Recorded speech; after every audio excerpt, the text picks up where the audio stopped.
बस उनके बाल झड़ रहे हैं, मुझे कुछ समझ नहीं आया तो मैंने तुम्हारे पास भेज दिया। नहीं,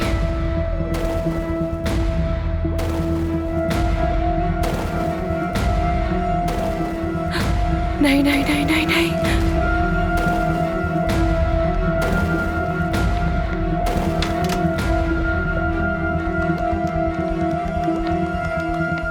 महानूर, यशम साहिबा की फाइल देखो जरा। क्या यहाँ पर उसका TSH टेस्ट हुआ है?